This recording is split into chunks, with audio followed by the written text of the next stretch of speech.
근데 2년 전에 그 후쿠시마 제1원자력발전소 항만에서 900베크렐의 그 물고기가 잡힌 적이 있어요. 900이요. 그 물고기가 망을 뚫고 이번에 밖으로 나온 것 아니냐. 걔가 그 녀석이 밖으로 나왔다면 다른 녀석은 안으로 또 들어갈 수도 있고. 그러니까요. 그다음에 바닷물 자체라는 건 망으로 막을 수도 없을 뿐더러. 그렇죠. 그러니까 물고기가 무슨 여권을 가지고 그렇죠. 수용 받는 것도 아니고 알고 있는 어떤 일본 기자가 최근에 전화가 왔어요. 네. 출장을 갈 때 이러한 부분, 일본 정부가 그동안 과장되게 홍보했던 부분을 뒤집을 수 있는 현장들이 있으니 그런 것들을 좀 취재를 했으면 좋겠다라고 제보를 또 하더라고요. 본인이 취재해서 보도하기엔 또 거기도 데스크가 있을 것이고 부장이 있을 것이고 회사가 있으니까 또 쟤네 못하니까. 그렇습니다. 그래서 한국 언론이 쓰는 것 중에 조금 오해하시는 게 있는데 네. 그보다 수백 배, 수천 배 이게 적은 거야. 내가 과장을 해서 틀린 게 그러니까 저도 지금 그렇게 생각하고 있었는데. 과정이 아니라 너무 작게 그러니까. 보도한 거예요. 댓글 읽어주는 기레기.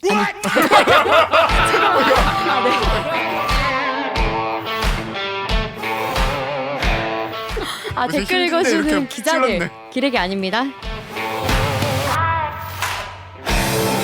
지금 여러분은 본격 KBS 소통 방송 댓글 읽어주는 기자들을 듣고 계십니다.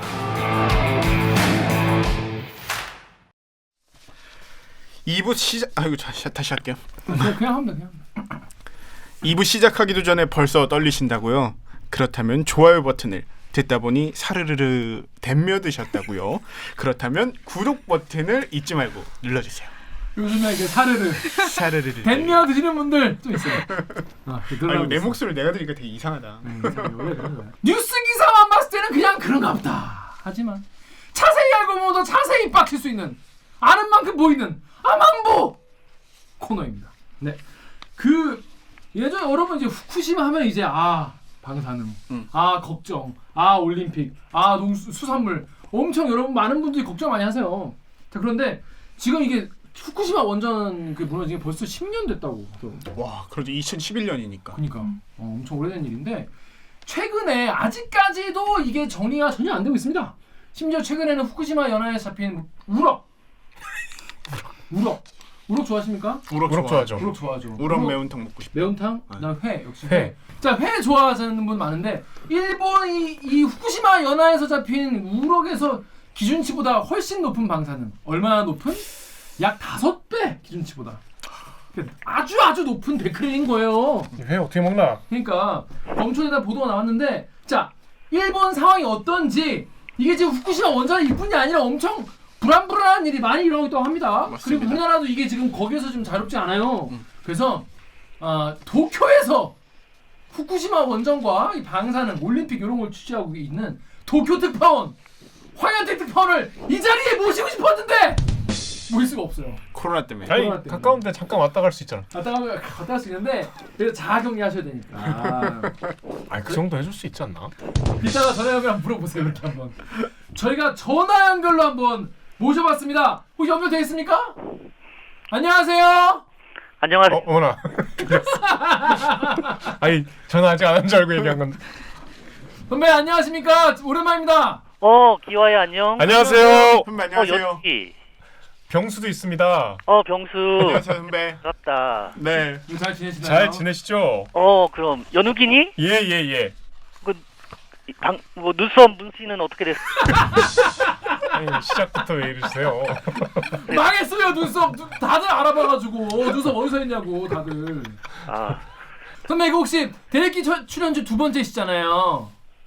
그렇죠. 그죠? 선배 예전에 저희 꼬꼬마 시절 거의 1년 반 전? 우리가 꼬꼬마 시절. 우리가 꼬꼬마 시절에. 그렇지요. 예. 근데 그때 그 출연하셨던 영상 조회수 아십니까? 그때 한 10만 이상 나온 걸로 알고. 오, 잘 아시는구나. 지금 13만 회가 됐어요. 네네. 그렇습니다. 저희도 지금 그동안 사라지지 않고 살아남았습니다. 대리기 구독자 여러분께 인사 한번 부탁드릴게요. 네, 반갑습니다. KBS 도쿄 특파원으로 있는 황현택 기자라고 합니다. 저도 사실 출연 섭외를 받고 놀랐는데 네. 2주 전에 대기기에 출연했을 때는 이 프로그램이 이렇게 길게 갈 줄 몰랐거든요. 그죠. 간만에 다시 전화를 받고 반가운 마음으로 다시 출연하게 됐습니다. 감사합니다. 아, 네. 아직 하는구나. 그러니까 됐습니다. 그러면 저희 그 일본에 계신데 네. 지금 코로나 상황부터 오늘 얘기 나온 게 몇 개 있어서 한번 말씀을 좀 여쭈려고 해요. 한국은 지금 이제 백신 이제 맞는다고 하고 뭐 그런데 일본은 지금 분위기가 좀 다른가 봐요. 어떤가요 지금? 거기도 그럼 뭐 이렇게 뭐 모임 제한이나 뭐 통금이나 그런 게 아니라 통금이라 이렇게 뭐 영업 좀 줄이고 이런 게 있나요? 아, 있어요. 여기도 음식점이 이제 주된 감염 경로라고 해서 음식점은 저녁 8시까지만 하게 돼 있어요. 8시요? 우리보다 더 빡세네. 그러게요. 네. 그 그래서 이제 5인 이상 사적 모임 금지, 한국에서 하고 있는 그런 네. 것들은 없어서 아, 없어요. 나온다고? 네. 그런 모임은 없고 이제 자발적으로 어. 이제 외출을 좀 자제하는 형태. 근데 오늘 기사 보니까 냉동고가 고장나서 백신이 막 폐기되는 것도 있다 이런 기사도 나왔었잖아요. 선배도 기사. 네네네. 요거는 좀 백신 접종 같은 게 잘 되고 있는 건가요? 백신 접종이 일본이 2월 17일부터 시작이 됐죠. 네. 사실은 요새는 코로나19 신규 감염자보다는 백신에 관심이 많은데 맞아요. 체크를 좀 해보니까 오늘로 한 2주가 됐는데 일본에서는 한 31,700명 정도가 맞았더라고요. 어제 1일까지. 네. 그래서 계산을 해보니까 한 2,400명 정도 하루 평균 그 정도 맞았고 이제 관심이 이제 바람직하진 않습니다만 이 코로나 상황에도 한일전이 막 펼쳐지잖아요. 그렇죠. 그래서 한국도 한번 제가 기사를 봤더니 네. 한국은 9일 늦게 시작됐어요. 20일부터 시작됐는데 오늘 0시까지 한 23,000명. 하루 평균 5,700명이니까 한국이 2배 정도 빠르더라고요. 비교할 수 있는 기간 자체는 짧긴 하지만 네. 근데 사실 따지고 보면은 일본 인구가 한국의 2배 이상이니까 그러니까요. 일본인 한 명이 체감하고 있는 그 접종 스피드는 한 4배 정도 한국이 더 빠르다라고 할 수도 있을 것 같고 특히 이제 일본 같은 경우에는 작년 8월에 도쿄올림픽을 위해서 작년 8월에 이미 모든 국민이 맞을 수 있는 백신을 이미 확보를 해놨었거든요. 그렇죠. 예. 화이자, 아스트라제네카, 모더나 3개 종을 확보를 해놨는데 실제로 이거를 공급을 받지 못해서 그렇죠. 굉장히 접종에 차질이 빚어질 수밖에 없는 그런 상황이긴 해요. 예.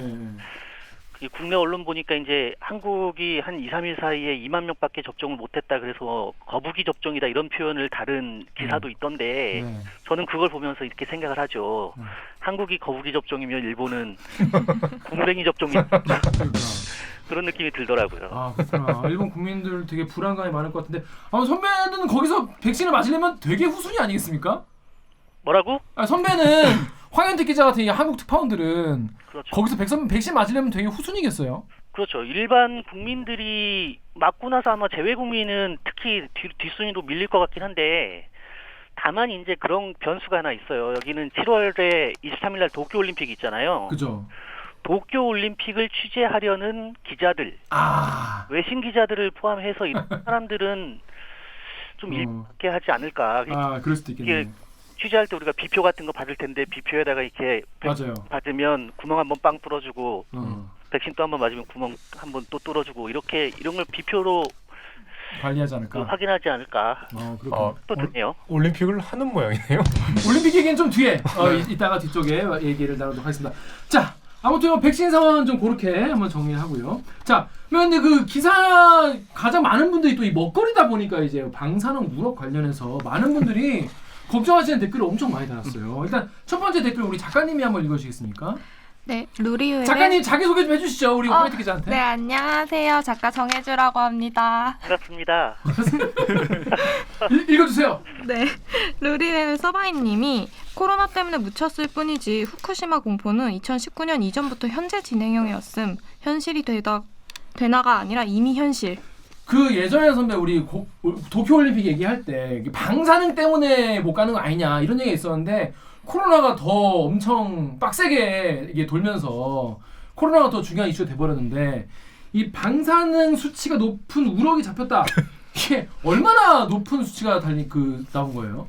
네, 이게 이제 그 방사성 물질 세슘이 검출이 된 건데 세슘은 방사성 물질 중에서도 가장 인체에 치명적이라고 알려져 있는 물질이거든요. 요게 이번에 잡힌 우럭, 그러니까 표준어로는 조피볼락이라고 하는데 어. 거기서 1kg당 500베크렐이 나왔어요. 네. 그래서 일본 정부는 1kg당 100베크렐을 기준으로 하고 있는데 네. 거기로 보면 5배.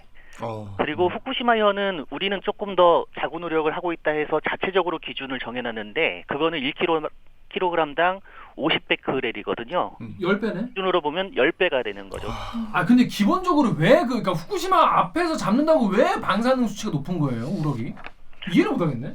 그 이유는 규명이 되지 않았습니다. 지금까지. 아 진짜? 더 무서운데? 그러니까 일본 정부에서 후쿠시마현 앞바다 그 우럭이 잡힌 지점을 방사성 그 농도를 측정을 해보면 이렇게 나오지가 않는다고 해요. 그래서 도대체 그 우럭이 어디서 나왔느냐라는 것은 아직도 미궁이긴 한데 그래서 일단 추정을 하기로는 네. 후쿠시마현 제1원자력 발전소에 그 앞에 항만이 있거든요. 네. 항만은 그 망을 이렇게 쳐놨어요. 물고기들이 들락달락 못하게. 네. 근데 2년 전에 그 후쿠시마 제1원자력 발전소 항만에서 900베크렐의 그 물고기가 잡힌 적이 있어요. 900이요. 네. 와. 9배가 높죠. 네. 그 물고기가 망을 뚫고 이번에 밖으로 나온 것 아니냐 아니 그런 우연이. 추정을 하고 있어요. 근데 그렇게 가정을 하더라도 사실 되게 문제이긴 한 게 그렇죠. 물고기는 뭐 걔가 밖으로 나와 그 녀석이 밖으로 나왔다면 다른 녀석은 안으로 또 들어갈 수도 있고 그러니까요. 그다음에 바닷물 자체라는 건 망으로 막을 수도 없을 뿐더러 그렇죠. 그러니까 물고기가 무슨 여권을 가지고 그렇죠. 수용 받는 것도 아니고 이게 만약에 한국 쪽으로 와서 한국에서 잡혔으면 한국산 수산물에서 세슘이 검출된 거니까 굉장히 좀 우려가 되는 상황이라고 할 수 있죠. 아니 제가 우럭들이 뭐 얼마나 돌아다니는지 난 잘 모르니까 우럭에 대해서 잘 몰라요. 근데 이게 자칫하면 정말 우리 식탁에도 올라올 수 있는 그런 거 아니겠습니까? 네. 근데 이게 500베크렐이라는 수치를 네. 조금 오해하시는 측면이 있어서 그건 좀 해소를 해야 될 것 같긴 한데 네네. 심각합니다만 예를 들면 미국은 1200베크렐이에요. 킬로그램당. 아 기준이요? 네. 네. 네. 그래서 유럽은 1250베크렐이거든요. 먹어도 된다. 이거를 미국이나 유럽에서 잡혔으면 문제가 안 될 수도 있어요. 사실. 갑자기 안심이 네. 확 되는데? 느슨하네요. 미국이나 유럽은. 왜 그러냐면 99라고 해서 안전하고 101이라고 해서 불안하고 이건 아니거든요. 그쵸. 그래서 그 세슘의 농도 수치만큼 사람한테 인체에 피해를 줄 수 있는 것이 비례한다라고 얘기하는 게 정설이기 때문에 안전 허용치라기보다는 많이 피폭된 그런 물고기들을 걸러내기 위해서 각 나라가 일종의 관리용으로 만든 기준이 네. 차이가 있는 거예요. 일단 그러니까 유해한 건 맞는데 나라마다 조금씩 기준이 다 다른 거고 그냥 한국 연안에서 잡히는 물고기들은 그 정도 뭐 500, 900베크렐이 안 나온다는 거죠. 네, 한국은 100이니까. 한국 기준이 100이니까. 한국이 원래 킬로그램당 370이었는데 네. 후쿠시마 원전 사고 이후에 관리 기준을 강화하기 위해서 100으로 낮췄거든요.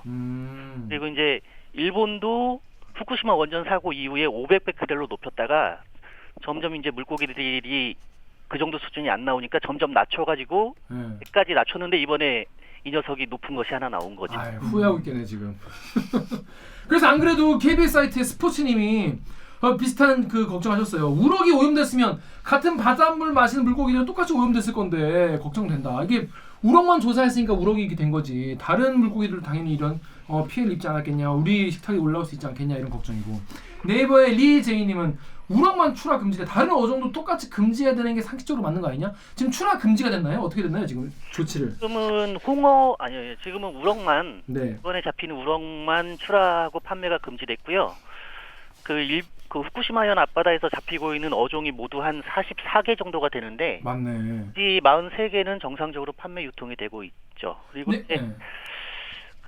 이게 사실은 2011년에 후쿠시마 그 동일본 대지진이 난 이후에 지금까지는 물고기들을 그 정상 조업을 하지 않고 시험 조업을 해왔거든요. 시험 조업이요. 그러니까 어획을 하는 횟수를 제한을 뒀었어요.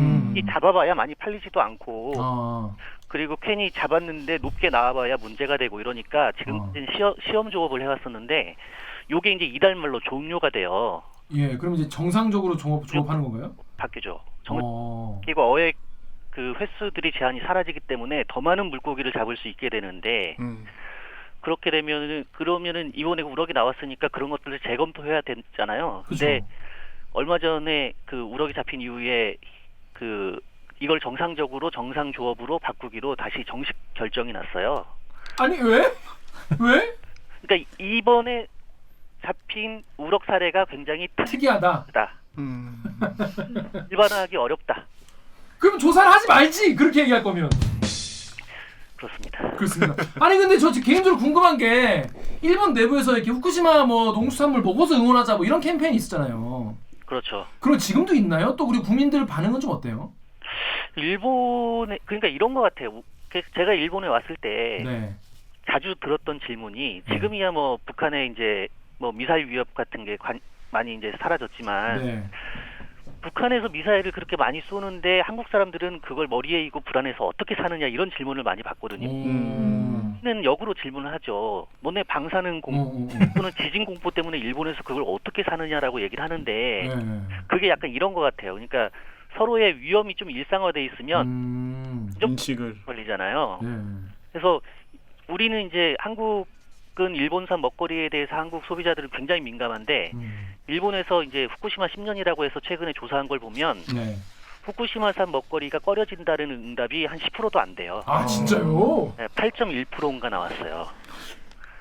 방사능인데. 그러니까 신기하네.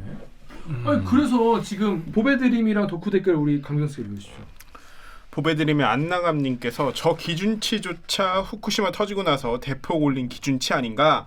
덕후의 익명으로 방사는 계속 쉬쉬해서 답이 없음 이악 물고 정부가 묻어버리는 중이지. 그러니까 이런 이거 특히 후쿠시마 이슈만 나오면 일본 정부가 이거에 대해서 좀 예전에 그 선배 리포트 그런 것도 있었잖아요. 그 방류하는 거 방사능 유출수 그런 것도 그렇고 일본 정부가 이거에 대해서 약간 좀 되게 소극적을 넘어서 약간 적극적으로 좀 안 하려고 하는 게 아닌가. 그렇죠. 그러니까 제가 2019년 7월 1일에 도쿄 특파원으로 와서 일본 정부의 가장 큰 배신감을 느꼈던 게 그거고요. 그 부분이었어요. 그러니까 후쿠시마 오염수의 해양 방류 문제가 걸려 있잖아요. 그렇죠. 제일 중요하죠. 그래서 저는 사실 일본 정부가 이 후쿠시마 우리는 오염수라고 표현을 하지만 일본에서는 언론이건 정부건 오염수란 표현을 쓰지 않거든요. 오 뭐라고?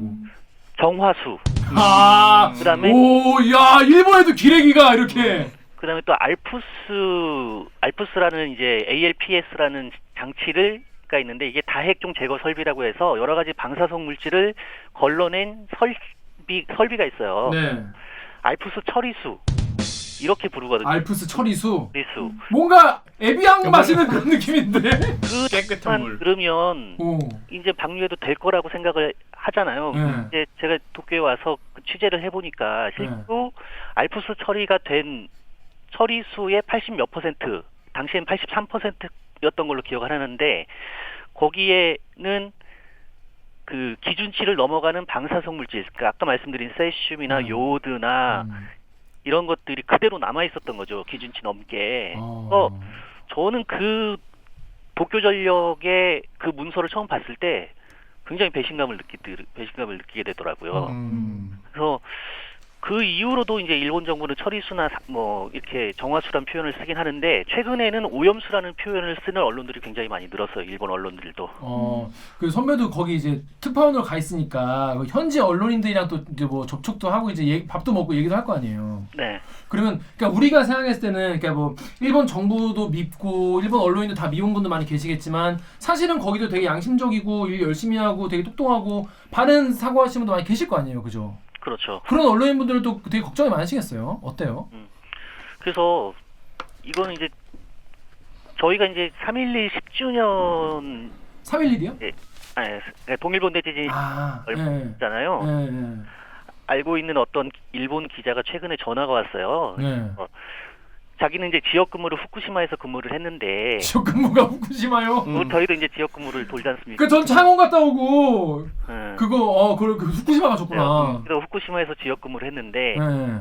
저희가 이제 3.11 10주년 기사를 준비하기 위해서 좀 있으면 출장을 갈 텐데 출장을 갈 때 이러한 부분 일본 정부가 그동안 과장되게 홍보했던 부분을 뒤집을 수 있는 현장들이 있으니 그런 것들을 좀 취재를 했으면 좋겠다라고 제보를 하더라고요. 그 외신 기자한테 그런 걸. 외신 기자. 그러게. 그러니까 본인이 취재해서 보도하기엔 또 거기도 데스크가 있을 것이고 부장이 있을 것이고 회사가 있으니까 또 쟤네 못하니까. 그렇습니다. 저도 예전에 모 방송국 기자한테 자기네 회사 조져달라고 부탁받은 적 있어요. 자기는 못한다고.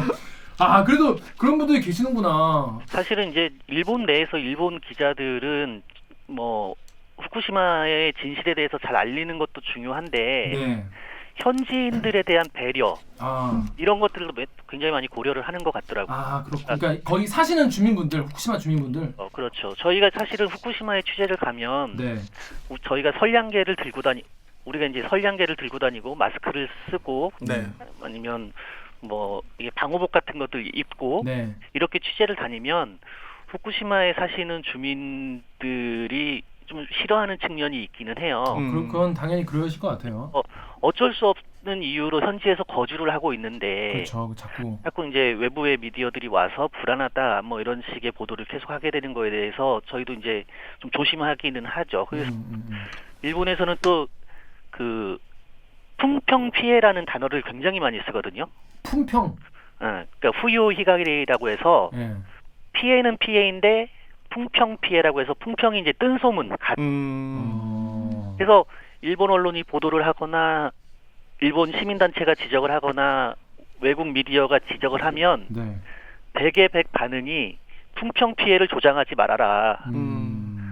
너희들이 그런 그 뜬소문 같은 보도를 하기 때문에 현지의 후쿠시마 주민들이 애꿎은 피해를 입는다. 이런 식으로 방어를 줄곧 해오고 있고 지금도 하고 있는 상황이죠. 그렇구나. 거의 주민분들한테는 되게 죄송하긴 한데 지금 이제 저희 한국 이제 한 5천만 되는 이제 국민분들이 또 불안해하시니까 수산물 관련해서 또 거기 있는 오염수가 또 휘키휘키 돌아가지고 이제 뭐 동해로 올 수도 있는 거 아니었습니까? 걱정 많이 하셨는데 네. 정부가 하고 있는 행태가 현지 주민들을 위한다고 볼 수 없는 행태죠, 오히려. 그렇죠. 맞아요. 더 투명하게 공개하고 더 대책을 잘 세우고 해야 되겠죠. 그렇습니다. 아프더라도 빨리 그 치과를 가는 게 그럼요. 치과를 안 가면 나중에 신경 치료해야 됩니다. 임플란트 해야 될 수도. 그 임플란트 해야 돼요. 그 전에 빨리 가야 되는데 이거를 그냥 일본 정부가 도쿄전력과 일본 정부가 이걸 숨기고 있는 그런 상황. 자, 근데 선배 최근에 지진이 또 있어가지고 네. 엄청 뭐랄까, 한국에서는 의외로 그게 뉴스가 또 많이 나오지 않았어요. 네. 우리나라도 워낙 좀 시끄럽기 때문에 뭐 이것저것 이슈가 많아가지고. 자, 예? 최근에 뭐가 있었다고? 이거 그러니까 한국은 워낙 다른 이슈가 지금 뭐 재보궐도 있고 막 이런저런 이슈가 많아가지고 이 후쿠시마 지진 이슈가 별로 안 나왔는데 여기 정유럽 기자가 여기 덕후랑 클리어 댓글 좀 읽어주시죠. 익명으로요. 센 게 꽤 오래 지속돼서 놀랐다고 현지 사는 지인이 알려 후덜덜. 클리앙의 어휴님이 최악의 경우 이게 전진일 수도 있어서 한동안 긴장해야 할 것 같습니다. 그러면 지금 뭐 도쿄에 계시지만 후쿠시마에 그렇게 또 지진이 났다고 하니까 그날 일본 사람들은 되게 좀 불안해했을 것 같아요. 어떤가요? 그때 누구도 얘기하지 않지만 모두가 떠올린 10년 전의 악몽이 있잖아요. 그쵸. 그때가 아마 밤 11시 7분이었거든요. 또 이제 집에서 이제 자기 전에 TV를 보고 있었는데 스마트폰으로 지진 알림 그 애플리케이션이 막 울리고 곧바로 집이 엄청나게 흔들렸어요. 제가 본 이후로 가장 많이. 진짜. 도쿄에서도요? 네. 저희가 이제 제가 살고 있는 곳이 아파트 2층이거든요. 그러니까 30층짜리 맨션인데 네. 그 고층에 계신 분들은 거의 공포심이 거의 밤새 잠을 못 이룰 정도였다고 그런 얘기를 하시더라고요. 특히나 이제 지진이 오면은 제일 이렇게 안심할 수 없는 게 지진이 번호표 달고 오지 않잖아요. 맞아요. 그러니까 이번 진이 전진인지 본진인지 여진인지 알 수 없는 거예요. 그래서 그게 토요일 저녁이었죠 아마? 네. 저녁인데 이게 만약에 전진이라면 본진이 새벽에도 올 수 있기 때문에 밤새 그냥 재난방송 켜놓고 계속 마음 졸였던 기억이 있어요. 진짜 너무 무서울 것 같아요. 저 이날 야근이었었는데 갑자기 이제 속보로 막 나오는 거예요. 떴다고. 근데 또 여기 한국에서는 이게 막 뭐 어떤 인명 피해나 이런 게 없다고 그러니까 크게 여기진 않았었는데 이 상황이 그렇게 심각하거나 이렇게 느끼지 못했는데 이게 또 현지에서는 확실히 달랐네요. 근데 저희가 그 규모가 이번에 7.3이었잖아요. 네. 네. 2011년 때는 규모가 9.0이었거든요. 음. 근데 그거보다는 좀 약하긴 하지만 그 진원지에서 가장 가까운 후쿠시마현 쪽은 그 진도가 6강이 나왔어요. 6강. 욕강? 그러니까 7까지 정해져 있는데 네. 7에서 두 번째로 낮은 6강. 그러니까 아, 6강. 6은 강하고 약으로 나뉘어요. 네. 저희가 내부적으로 취재팀은 6강이 되면 무조건 현장 출장을 가거든요. 그 내부적으로 기준이 있어서 이 되면 건물이 무너지고 인명 피해가 속출할 수 있다고 해서 시간을 고려하지 않고 무조건 현장을 가는데 네. 그때 NHK를 계속 지켜보니까 생각만큼 6강인데도 그렇게 피해가 크지 않아서 다음날 아침에 저희가 출장을 가긴 했습니다. 네. 나중에 이제 분석을 해보니까 지진이 예를 들면 좌우로 넓게 그 파동이 있으면 네. 막 2, 3초 단위로 왼쪽으로 쏠렸다가 오른쪽으로 쏠리면은 큰 건물이 무너지는데 네. 이번 지진은 다행히도 1초 단위로 짧게 좌우로 움직였던 거죠. 그러니까 그런 게 있구나. 안전했고 그 대신에 작은 건물이라든지 가구라든지 이런 책장이라든지 부엌의 식탁이라든지 이런 것들이 좀 파손을 되는 그런 형태의 지진이었다고 하더라고요. 이게 그럼 선배 동일본 대지진 이후로 진도로는 제일 셌던 지진이에요? 가장 셌죠. 그러네. 규모 가장 셌죠. 아 진짜 뭐가 언제 어떻게 올지 전혀 예측 자체가 안 되는 거라서. 근데 이게 그 10년 전 지진의 여진이라고 보도가 됐었는데 또 아니라는 보도도 있더라고요. 그건 사실 알기가 어려워요. 일본 기상청에서는 여진이라고 얘기는 했지만 아니 근데 10년 전 지진의 여진이 지금 또 있을 수도 있더군요. 우리 모르 문과라서 잘 몰라. 처음 알았어. 그러니까. 근데 그러니까 지진이라는 게 그동안 쌓여있던 어떤 대륙판 사이에 에너지가 네. 맞아요. 그거를 해소하기 위한 지진일 수도 있지만 그 지진으로 인해서 또 다시 에너지가 쌓이는 계기가 될 수도 있잖아요. 너무 무서운 것. 그러니까 정 작가님 여기 덕후 댓글 읽어주십시오. 네, 덕후 익명님이 이번에 지진 때 뭐 누출됐다고 하더니 그 보니까 기사에도 나와 있는데 그 이번 지진이 있어서 그 후쿠시마 원전이 그러면 뭐 무사한가? 괜찮은가? 요걸 체크를 당연히 해봐야 되는 거 아니겠습니까? 네네. 근데 체크를 했는데 그 체크하는 수준이 굉장히 그냥 눈으로 이렇게 슥 보는 수준이었다고 하는데 실화인가요? 저도 나중에 이제 일본의 원자력 규제기관이 이제 원자력 규제위원회라는 곳에서 그 최근에 회의가 열려서 원자력이 그 회의에 그 지진 피해 상황을 보고를 했거든요. 저도 그 자료 원문을 봤는데 그동안 도쿄전력이 수차례 지진 이후에 기자회견 때 밝히지 않았던 내용들이 너무 많이 들어있는 거예요. 예를 들어서 어떤 게 있죠? 예를 들면 후쿠시마 원전 안에 있는 아까 말씀드린 이제 오염수 탱크, 오염수를 저장하고 있는 탱크가 지금은 또 숫자가 업데이트됐습니다만 그 53개가 원래 자리에서 이탈해 있는데 그럼 안 되는 거 아닌가? 안 되죠. 그게 최대 19cm, 그러니까 20cm 가까이 이탈했다는 게 있는데 20cm요?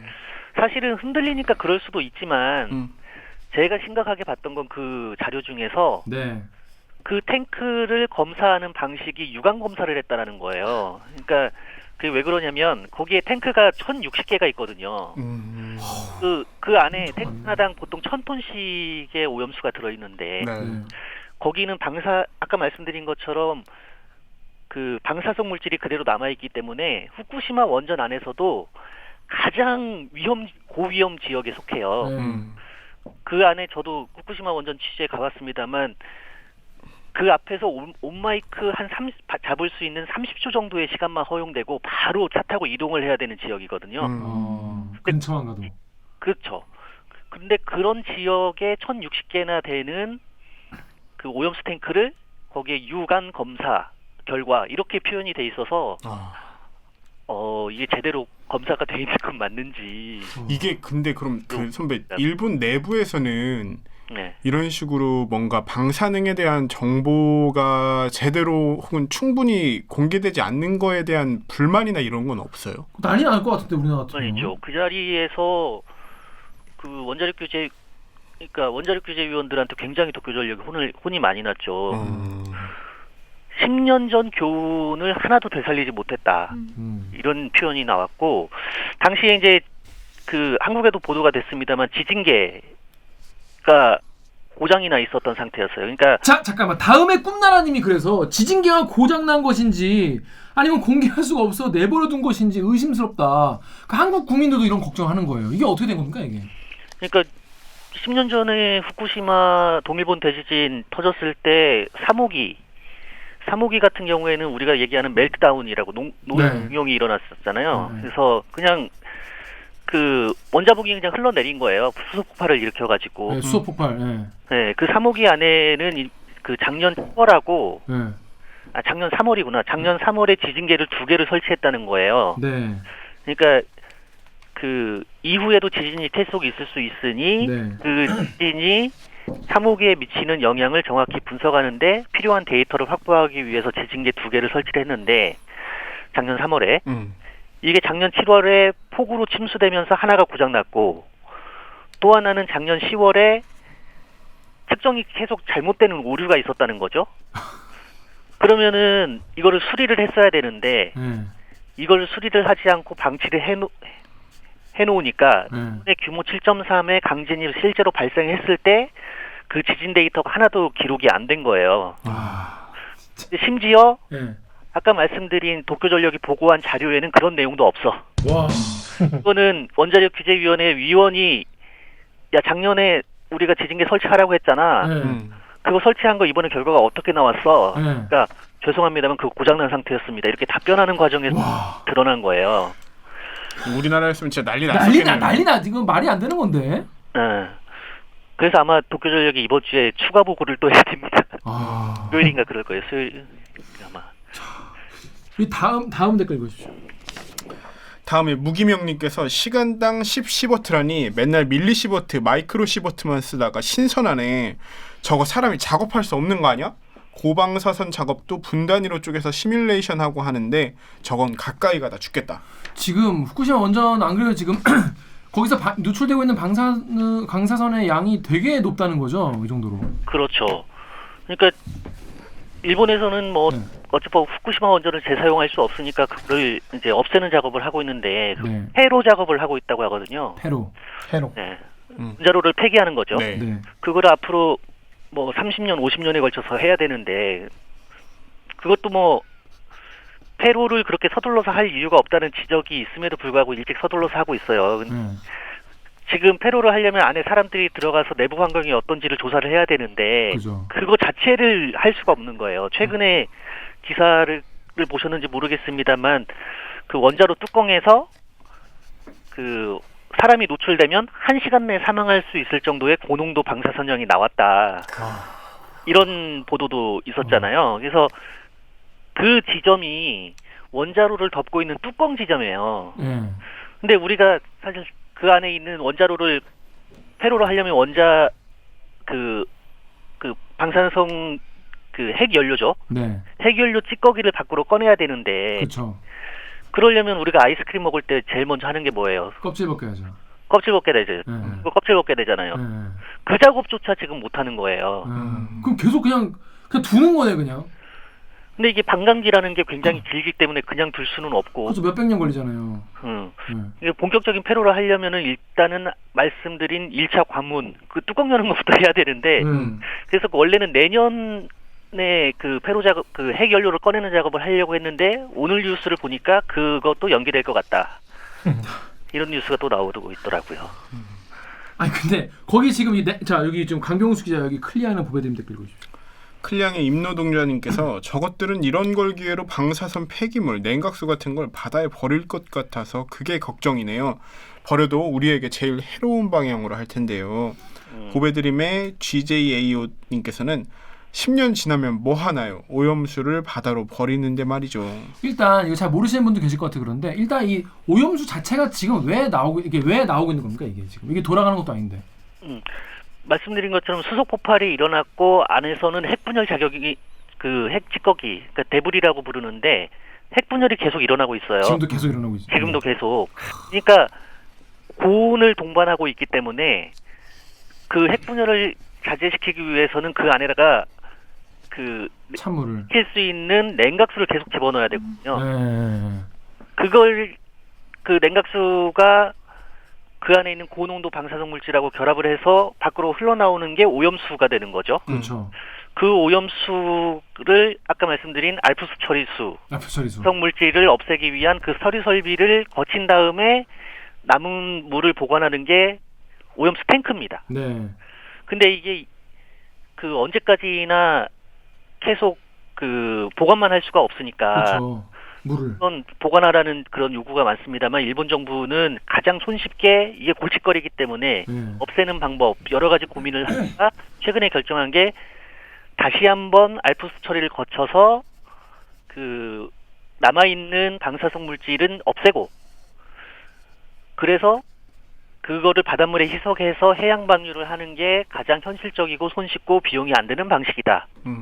그래서 이거를 추진하고 있는 아직 결정은 나지 않았습니다만 거의 뭐 확실시 됩니다. 그렇게 가는 것이.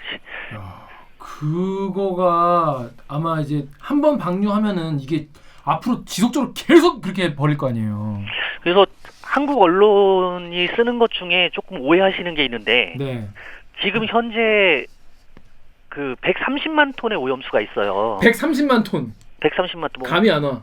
올림픽 경기장 100개를 채울 수 있을 거긴 한데 예.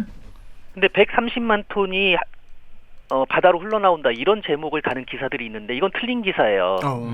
왜냐하면 현재까지 쌓여 있는 게 130만 톤이지 말씀드린 것처럼 본격적인 폐로 작업을 하기 시작하면 그렇죠. 그보다 수백 배 수천 배 아 이게 적은 거야. 내가 과장을 해서 틀린 그러니까 저도 지금 그렇게 생각하고 있었는데.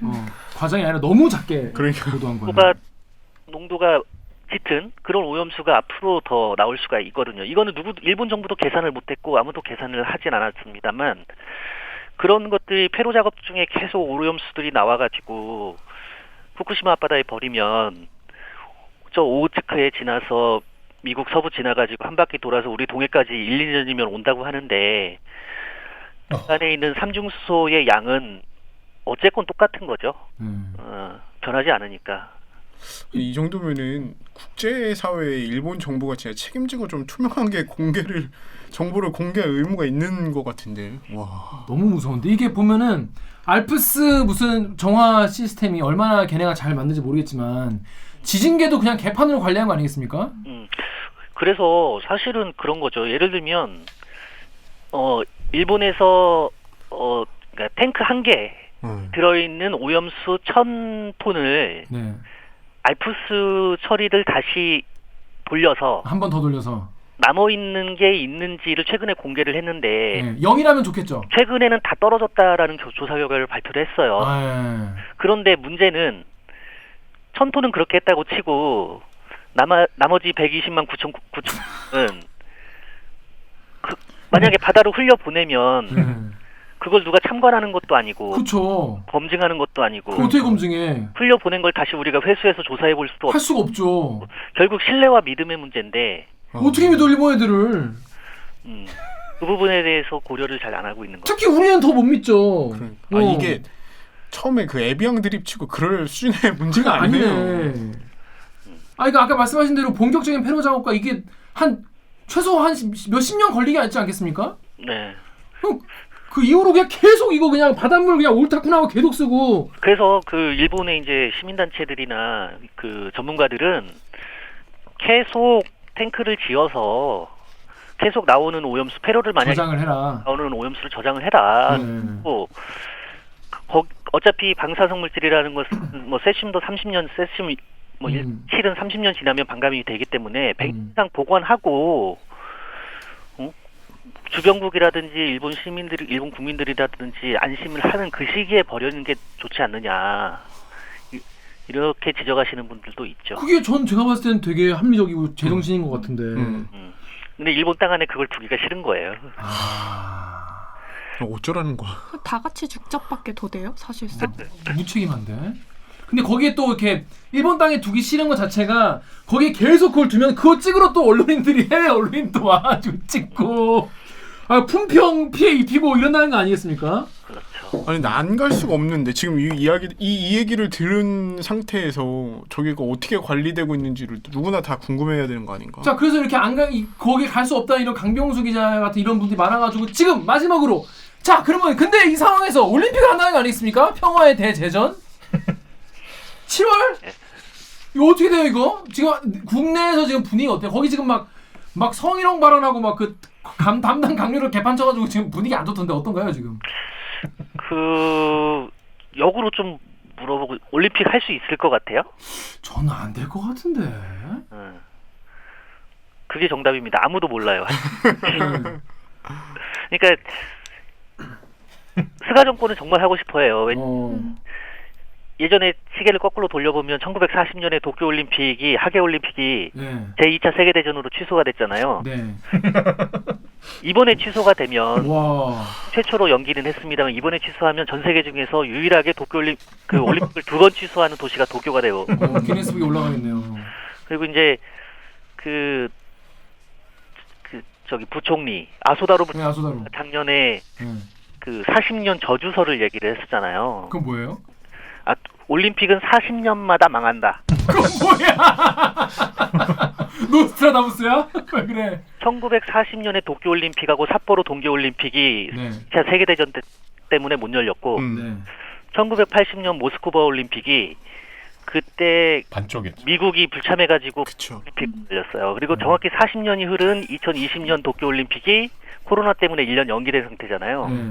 그래서 아소다로 부총리가 그 올림픽 40년 저주설을 일본 분들한테 문매를 맞았었거든요. 작년에.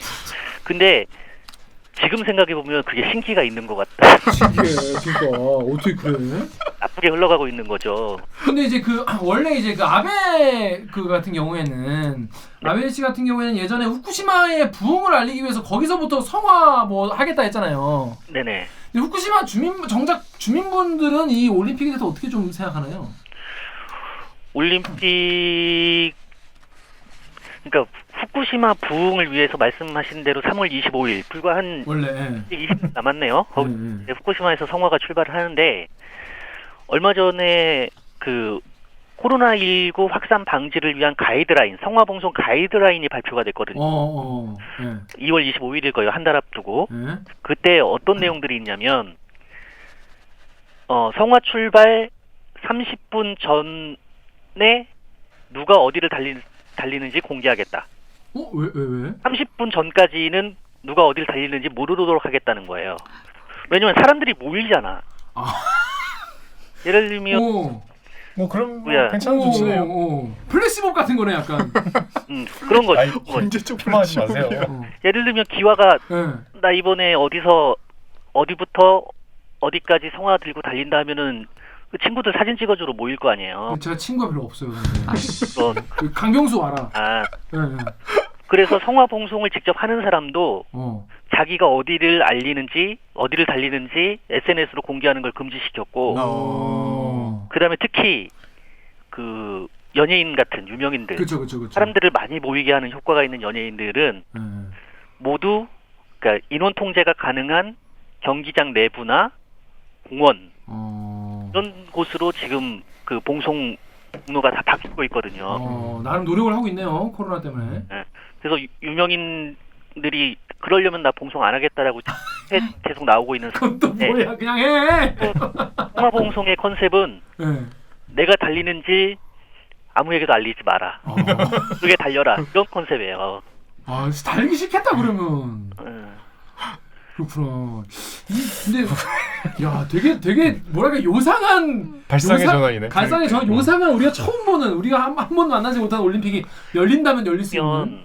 이제 뭐 백신이 어느 정도 수준까지 원활하게 모르겠지만 전 개인적으로 올림픽도 만약에 개최를 한다면 이런 성화봉송 형태랑 굉장히 유사 형태로 개최가 될 것이다. 올림픽이 예를 들면 뭐 올림픽이 아니라 일본 전국체전 느낌의 해외 선수들은 지금 뭐 예선도 안 치러가지고. 그러니까요. 예선도 못 치르고 있으니까. 그러니까요. 관중도 없이 선수들끼리 뭐 전국체전하는 느낌의. 그러니까요. 불참하는 나라도 꽤 있을 거니까. 그렇겠죠. 그렇게 하지 않을까. 메달 따긴 좋겠네요 이번에. 선수 입장에서. 그런 우스갯소리도 있고. 이번이 찬스다. 금메달. 자, 정현욱 기자 829 댓글 읽어주십시오. 829개 익명으로 국민 개개인의 건강과 안녕은 전혀 안중에 없어요. 이 와중에 올림픽위원회 조직회장 자리 다툼, 정치권 개입, 개판 5분 전인데 정작 일본인들은 방관 침묵으로 일관하고 있다는 거. 선배 지금까지 오늘 대리기에서 일본에 계시면서 네. 전화로 이렇게 출연해 주셨는데 어떠셨는지 소감 한 말씀 좀 부탁드리겠습니다. 제가 이제 6월에 갑니다. 아 그래요? 네. 벌써 오시네요. 뭐 얼마 안 남았네요. 네. 그렇죠. 2년 임기이기 때문에 네. 제가 2019년 7월 1일 날 부임을 했는데 그날 수출 규제가 발표가 된 날이에요. 그래서 수출 규제와 코로나를 잘 겪고 야, 일 진짜 많이 하셨네요. 진짜 한일 관계가 그리고 이제 뭐 잘 마무리하고 돌아가면 다시 한번 대리기에 네. 할 수 있는 기회를 주십시오. 알겠습니다, 선배. 네, 고맙습니다. 오늘 출연해서 너무 감사합니다. 퇴근하셔야 되는데. 감사합니다. 감사합니다.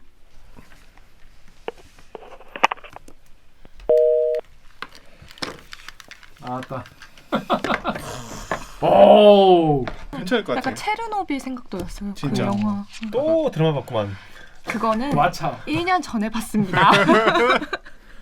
아니 근데 어떻게 들어보니까 어때요, 강 기자님? 사실 이렇게 좀 자세하게 들은 건 또 처음이니까. 그러니까 아니 저는 그 아까 일본에서 이 원자력 이 관리가 이렇게까지 안 되고 있다는 거가 정말 깜짝 놀랐어요. 아까 말한 것처럼 저 그날 야근이었었는데 후쿠시마에 그렇게 딱 봐도 7이 넘어가지고 막 되게 긴장하고 있었거든요. 무슨 일이 있을지 모르니까.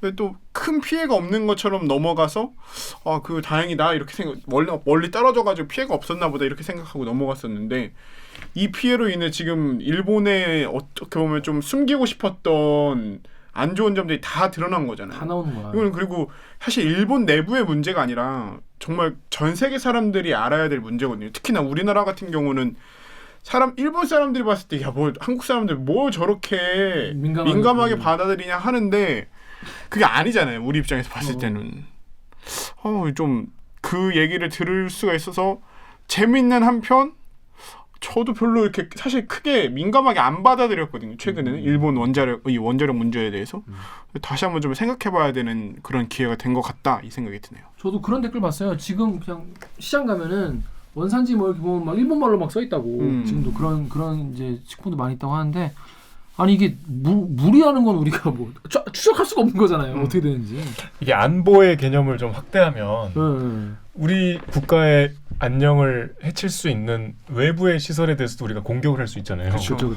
사실 저는 친한 사람은 알겠지만 저는 고기보다 회를 더 좋아하거든요. 맞아. 늘 회 먹으는 거예요. 이게 너무 불안해 사실. 너무 싫어 그냥. 그렇지. 이게 불안한 거잖아. 그렇게 먹어야 되는데. 그러니까 저 따위로 행동하는 게 물론 지금 뭐 저 후쿠시마의 오염수가 뭐 당장 우리 노량진 수산시장에 생선까지 뭐 미치지는 않겠지만 그리고 뭐 우리가 우려하는 것보다야 뭐 그렇게 위험하지 않겠지만 우리 또 들어올 때 그냥 그 불쾌해. 그러니까요. 그 바로 코앞에 있는 나라가 이게 그 우리가 예전에 그때도 얘기했지만 어릴 때 8, 90년대에는 무조건 일제가 최고였잖아요. 그쵸.